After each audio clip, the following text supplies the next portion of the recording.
Hi, welcome to Promo Insiders, an ASI media podcast that covers the issues that matter most to the promotional products industry. I'm Chris Ruvo for ASI, and today we have a special edition of Insiders. It's part of AI Week, our week-long series of content that focuses on rapidly evolving artificial intelligence and what that means for the promo industry and people in business more broadly. My guest today is David Espindola. He's an AI expert who can speak to some of the biggest questions people in promo and beyond have regarding AI. Like, what does AI mean for me? And how might the technology change and impact my job and my work? David just wrote a book that delves into such topics. He's a technologist, strategist, futurist, and advisor to businesses, nonprofits, and academia. But I'll let him tell you more about himself as we jump into the discussion. David, thanks for joining me today. Thank you, Christopher. It's a pleasure to be here with you. Great. So just as I mentioned, I kind of gave you a little intro there, but can you tell us just a little bit more about yourself, your background, and just the focus of your work? Yeah, I'll be happy to do that. So I spent most of my career in technology. I started out in Silicon Valley. I worked at two very fast-growing startups in tech, one of which did an IPO. So that was a really cool experience. Then I went to work for Oracle. So I was in the consulting business at Oracle. I did a lot of very large, complex implementations of software at strategic accounts. And then after Oracle, I decided to start the pursuit of a CIO career. So I was a CIO apprentice, if you will, at Zebra Technologies. And then I became the CIO of a software company called Flexera Software. And then about 7 years ago, I decided to leave the corporate world and just do my own thing. So in the last 7 years or so, I've been doing a lot of different activities. I do some management consulting. I do some board service. I have done a little bit of teaching, and obviously I've written a couple books as well. All right, great. And that's one of the big reasons we wanted to bring you on is actually your most recent book. Yeah, I think it's coming out this May, if I'm not mistaken, May 2023. So can you tell us a little bit about the book, what it's about, and kind of what prompted you to write it? Yeah, absolutely. So let me start by talking about what prompted me to write it. So about 2.5 years ago, I wrote a book titled The Exponential Era.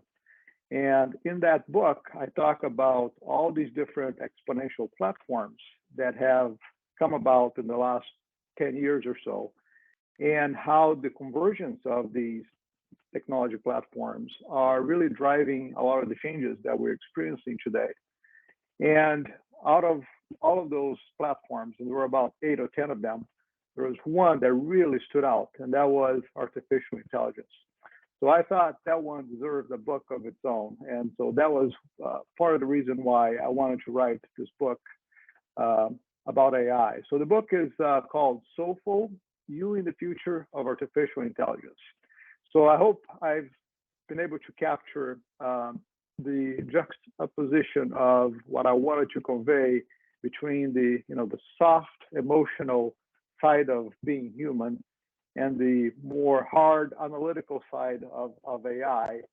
And I believe it's really the combination of the two. It's the collaboration between the humans and AI that will drive, this extraordinary transformation that we are entering into right now, and that will have just tremendous impact to life and business and society at large. So in the book, go ahead. No, I was gonna ask you more about that. So just go ahead.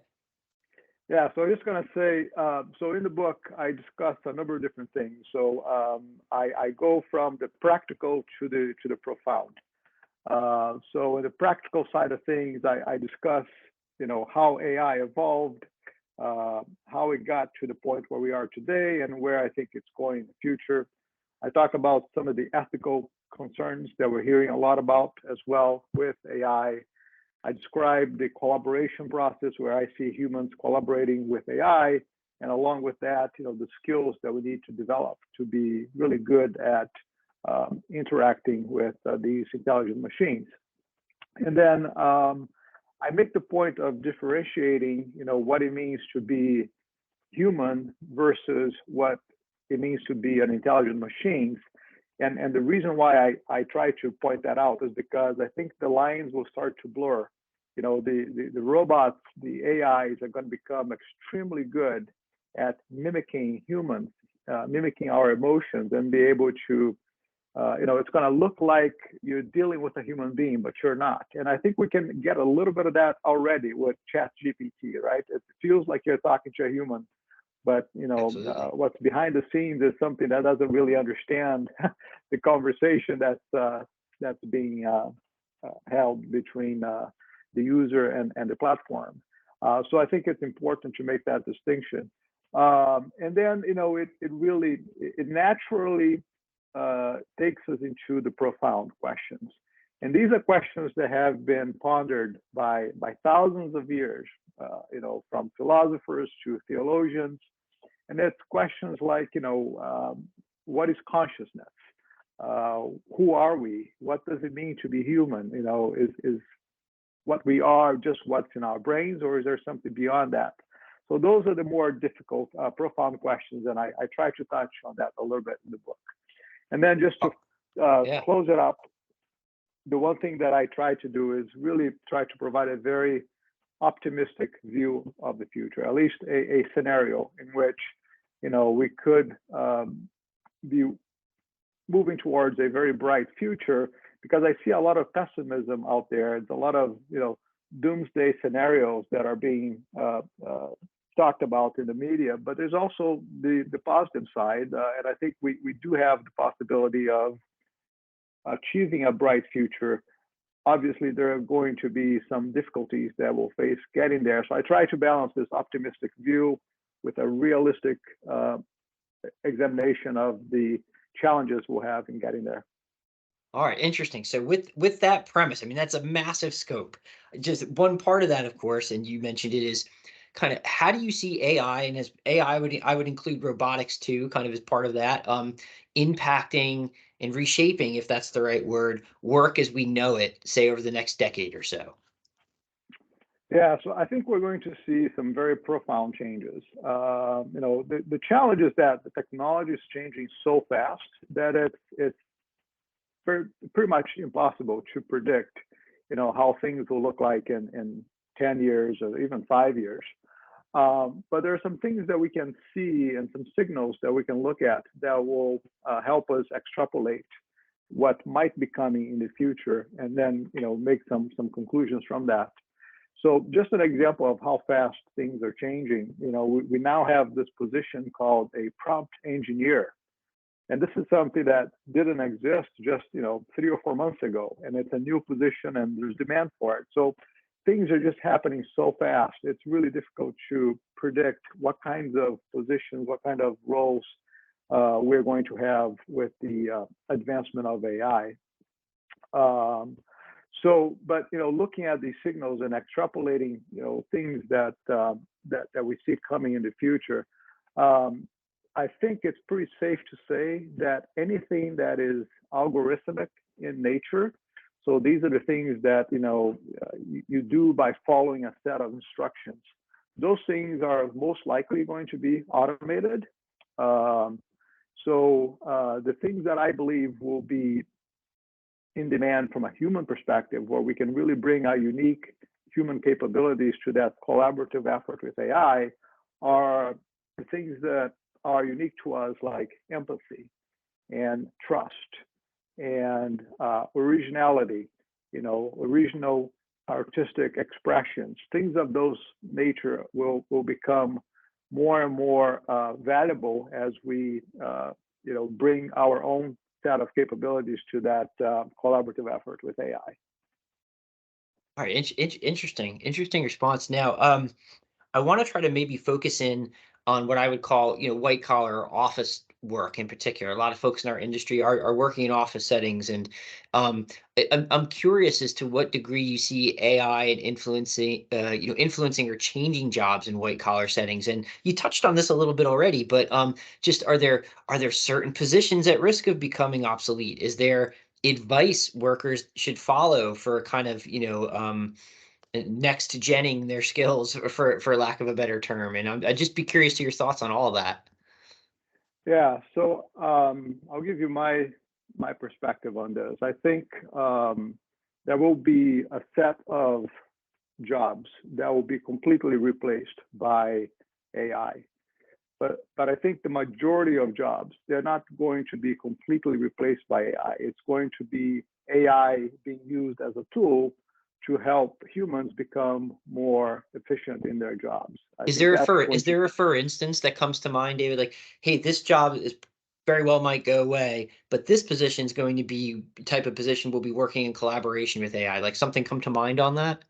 yeah. So if you look at the law profession as an example, right? So I think the kinds of activities that a paralegal does today, which are very much the kinds of things that AI can do very well, I think those jobs would be exposed. But the skill that a lawyer brings to the work goes way beyond what AI can address, right? Because the lawyer really needs to be able to look at the human aspect of things and bring a human persuasive ability and skill to the work that they do. So I think the lawyer situation in particular, the things that are very manual and prescriptive and you can do by just giving somebody a set of instructions, those tasks I think will become automated.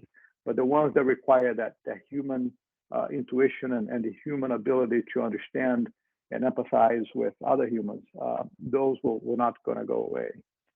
Let me ask you Um, about because as you're speaking, just this occurs to me. So many folks in our audience are in the business of sales, and in particular, they aspire towards what we would describe as consultative selling. They're trying to be a marketing partner of a type to their audience or to the, excuse me, to their clients. Is there exposure in those types of positions, or is those still where those human traits that you mentioned, like empathy and creativity, come into play? Yeah, so I think sales is naturally a human activity, especially when you talk about, enterprise sales, which is where I spent quite a bit of time in my career. It's all about relationships, and to build those relationships, you need to develop trust. You need to have empathy. You have to be good at listening. You got to be good at asking the right questions. And I think those are the things that humans, can bring to the table in this effort. Now, the things that are more manual in nature, lead generation and being able to do research and just get data that you can use in a presentation to a customer, those types of tasks, I think, will become automated and replaced by AI. Wow, interesting. Okay. Well, that's definitely, I could tell you, music to the ears of most of the people listening to this podcast. So I hope that was some heartening news for everybody there. Um, I want to shift focus maybe away though from the office now to a more industrial setting or a Yeah. manufacturing setting. A huge part of the industry that our industry consists of distribution centers and factories that are making products, and then warehouses that are distributing them. We already know that there's robotics in play in warehouses and things of that nature. How do you kind of see robotics and AI more broadly kind of influencing work in those kind of settings, distribution centers, warehouse, manufacturing, and how do you see that evolving, kind of playing out over the next, again, decade or so, if possible to say? Yeah, I think it's most likely we're going to see more and more automation in those environments just because of the nature of the work that's done in that environment, in those environments. They're most algorithmic types of tasks. So I think jobs in those environments are likely to be exposed. Uh, but I think the human in the loop will continue to be important. So you may not need as many human beings involved in some of these processes, but there will be a few where people that understand the technology, people that interact with the technology on a regular basis, people that can address alerts and other problems that may come up that the automation may not be able to solve. I think those people will still have a role in this world. Now, one thing related to that question that I think is interesting is, so what we've seen in the last 2 or 3 decades is this movement towards offshoring manufacturing from the US and Europe to developing countries. And a lot of that was due to labor arbitrage, right? So they had a cost advantage with the low cost of labor in those countries. So as we bring more and more automation to these processes, then those competitive advantages may go away. And I think it's likely that we'll see a rebirth of developed countries, U.S. and Europe, starting to bring back some of those manufacturing capabilities in country, especially given all the issues that we've faced with supply chain problems in the last couple of years. So if that happens, then it is possible that there will be additional jobs that may offset some of the jobs lost to automation, just because you can't automate everything. So bringing manufacturing back to the developed countries may create some additional jobs. However, for the developing countries, I think that's going to be a real issue, because that advantage goes away, and unfortunately, that's what we have the most need from a socioeconomic standpoint. So there's some real challenges related to that. You mentioned supply chain in there, and that's been such a huge thing for our industry over the last few years, as with most industries. And it's so interesting because we've been actually reporting extensively on efforts to nearshore production, or friendshore, as it's sometimes called. And it's interesting to hear that if you take some of those heavier labor cost out of your inputs, or reduce them with automation, you could actually accelerate that process of nearshoring and friendshoring. So very, very interesting to see how that might play out. And in a lot of ways, Absolutely. it almost is a partial answer to one of my next question here, which is, how should companies be approaching AI and robotics as the tech progresses? I don't want to put words in your mouth. It sounds though that if you're in a manufacturing role, like maybe you're looking to introduce some of this so you can nearshore or onshore some of your production. But broader than manufacturing, just industries, across industries, how do you see, or how should companies be approaching AI and robotics as time goes on here? Yeah, so I think this is just like any other, advancement in technology in general. This is an inevitable path that we are moving towards, with these exponential technologies flourishing. And so I think companies that want to remain competitive really need to embrace these changes and start to learn as quickly as possible how to interact with these new technologies. So in that first book that I wrote 2.5 years ago, called The Exponential Era, I actually go into detail, and I offer a methodology for companies to deal with these changes. And a lot of it is just, from a very high level standpoint, it's all about becoming a learning organization. It's about, embracing change and doing some experimentation with these new technologies. Get your hands dirty as quickly as you can, learn how to work with it, build some prototypes, maybe run some pilots, just to see how it may or may not impact your business. And it's a lot of it is the learning process is the value that comes from that. And from there, you might find opportunities that you could leverage the technology to either cut cost, or you could use it to create new business opportunities, or increase revenues. So the key is to engage with the technology and not be left behind, because these things are growing exponentially, right? So the nature of exponential growth is such that in the beginning of that exponential curve, it doesn't seem like there's much going on. But once it hits that inflection point, it changes super fast. And if you're behind, it's very difficult to catch up later. Great advice there. So as it's emerging, emerge with it in a lot of ways, to the extent that you Absolutely. can. Is there similar advice for workers?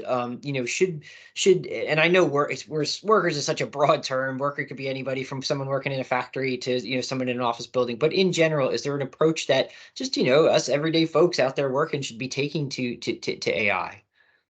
Yeah, so I think from a broad worker standpoint, what I would say is it's important to develop a growth mindset as opposed to a fixed mindset. And this is something that I also talk about in the first book. Microsoft did really well. Satya Nadella, when he came in, he spent a lot of time focusing on changing the culture at Microsoft and moving them from a fixed mindset to a growth mindset. And I think this is a really important aspect of becoming um, more capable as technologies progress, and having that attitude of being open to change and being open to learning new things and adopting new methods of doing things.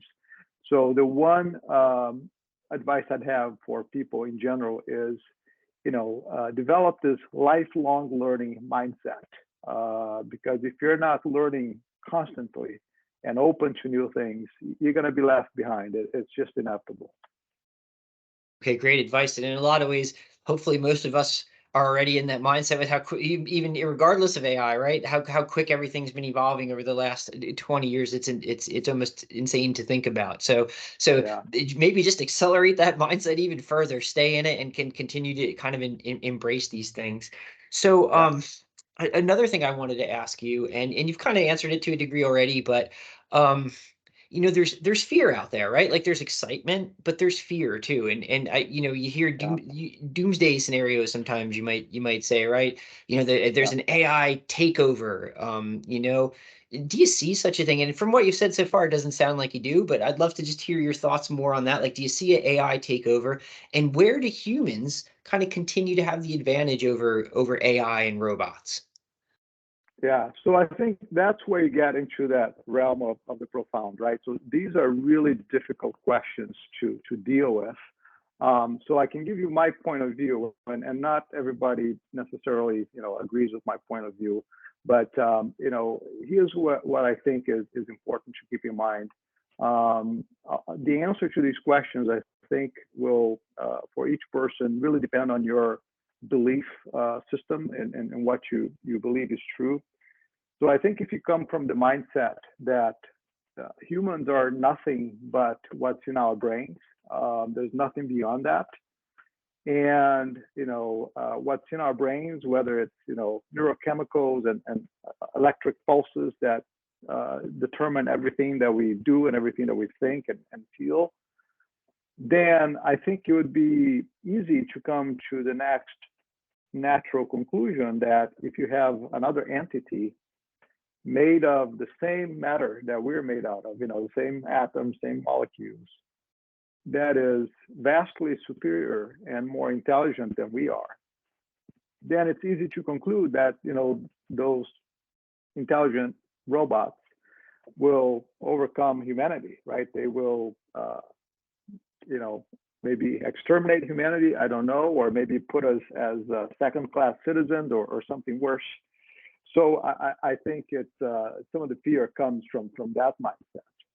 But I believe in something completely different. And so if you believe like I do that we are more than just what's inside our heads, and that you actually have consciousness, which is something that science has a really hard time defining what consciousness really is. And that we have free will, so we have an inherent need to understand where we came from, where we're going, why are we here? We have purpose, we have desires.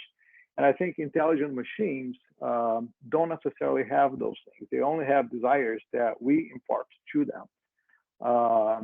And so, if you believe that we are more than just what's in our brains, and that we actually have a soul, and that we have a God that created humans in His image, and that we have, the free will to do the things that we do, then I think there's hope. I think the idea that AI and robots will overtake humanity just doesn't fit that model. So that's the model that I prefer to believe in. Wow, that's really profound reflections.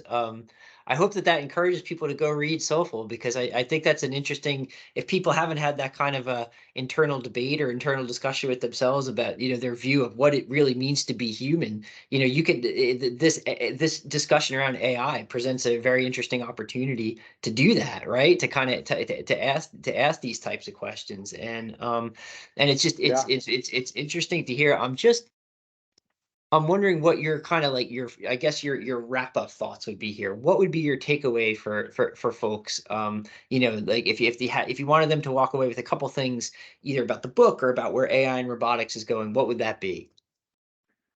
So I think I would say, these are scary times, and I certainly sympathize with people that are scared. There's a lot of change that's going on, and we don't know where these things are going, and it's natural to be scared.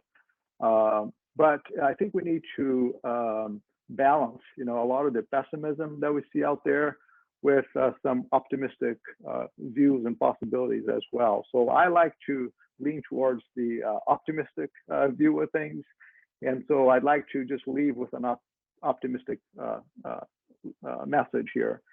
And that message is, I think for the first time in human history, we have everything that we need to create a future in which we can create sustainable abundance so that most humans, even if we run into a situation where there's massive unemployment, we can create enough material goods to meet the needs of all human beings. And with the deflationary power of these exponential technologies, we could lower the cost of goods to the point where a lot of our basic needs could come pretty close to being free. And to understand that model, all we need to do is look at software and look at the open source model, how that works. And I think it gives us a taste for what it could be like in other domains as well.